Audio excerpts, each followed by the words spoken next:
Selamat pagi Pak Guru. Perkenalkan, nama saya Agatha Lilis dari kelas 11E. Di sini saya akan menjelaskan materi tentang sistem reproduksi manusia.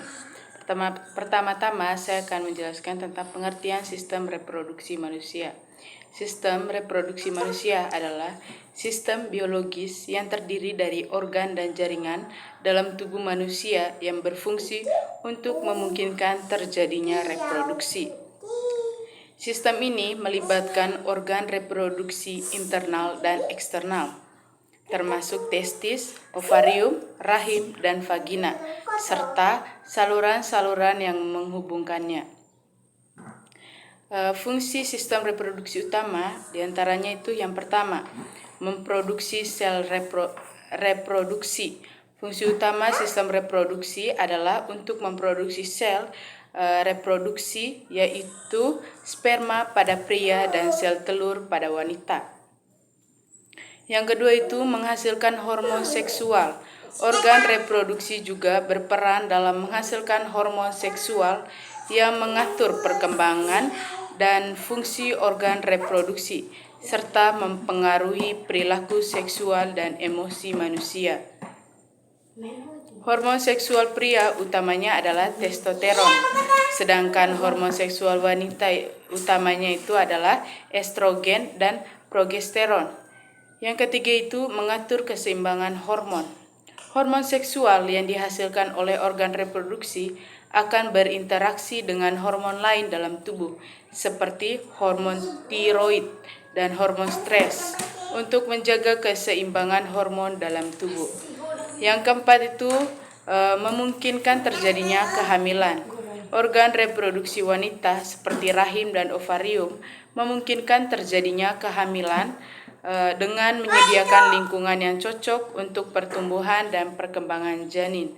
Selain itu, organ reproduksi juga berperan dalam mengandung dan proses melahirkan bayi. Yang berikut saya akan menjelaskan alat reproduksi manusia. Ada alat reproduksi pria dan wanita. Yang pertama, saya akan menjelaskan alat reproduksi pria. Alat reproduksi pria terdiri dari alat reproduksi internal dan eksternal. Yang bagian internal prianya itu yang pertama testis, organ yang menghasilkan sperma dan hormon testosteron. Yang kedua epididymis, tempat penyimpanan dan pematangan sperma.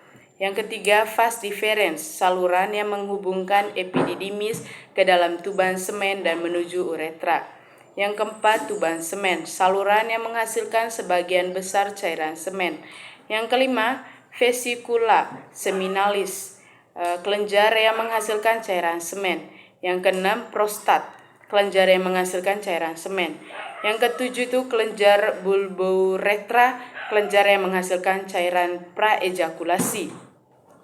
Yang kedua itu eksternal pria.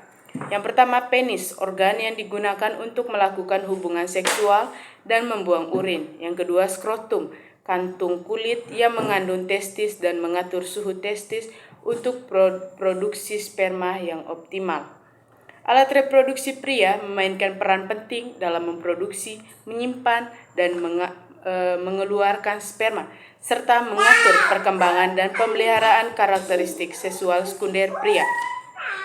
Yang berikut itu alat reproduksi wanita. Alat reproduksi wanita juga terdiri dari internal dan eksternal. Yang internal wanita itu ovarium, organ yang menghasilkan sel telur dan hormon seksual. Yang kedua tuba falopi, saluran yang menghubungkan ovarium dengan rahim, tempat terjadinya pembuahan.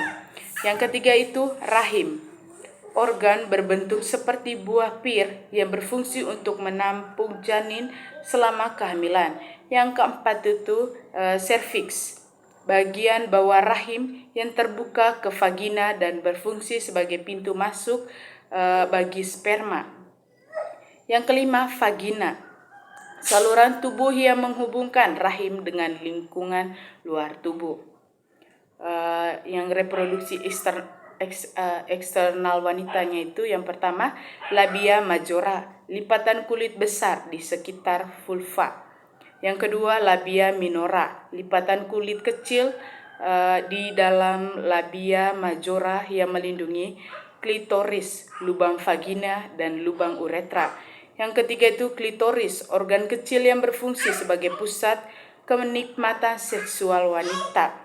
Yang keempat, vestibulum vaginae, area kecil di antara labia minora, tempat pembukaan uretra dan vagina. Fungsi dari alat reproduksi wanita adalah untuk memproduksi dan melepaskan sel telur dari ovarium, serta memberikan tempat bagi pembuahan dan perkembangan janin selama kehamilan. Yang berikut itu saya akan menjelaskan tentang penyakit pada sistem reproduksi manusia. Berikut beberapa penyakit yang menyerang sistem reproduksi manusia berdasarkan penyebabnya.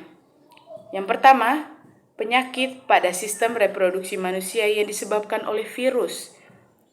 Yang pertama itu infeksi human papillomavirus atau yang bisa kita sebut HPV. Yang kedua, herpes genitalis. Yang ketiga, infeksi human immunodefisiency virus atau kita yang bisa sebut yang kita sudah ketahui itu adalah HIV. Yang keempat itu infeksi virus hepatitis B dan C. Yang kelima itu infeksi virus Zika. Yang kedua itu penyakit pada sistem reproduksi manusia yang disebabkan oleh bakteri. Yang pertama, infeksi gonorrhea. Yang kedua, infeksi chlamydia. Yang ketiga, infeksi treponema pallidum. Yang keempat, infeksi streptococcus grup B. Yang keenam itu infeksi Escherichia coli atau kita bisa sebut E. coli. Sekian materi dari saya, semoga bermanfaat bagi teman-teman. Sekian dan terima kasih.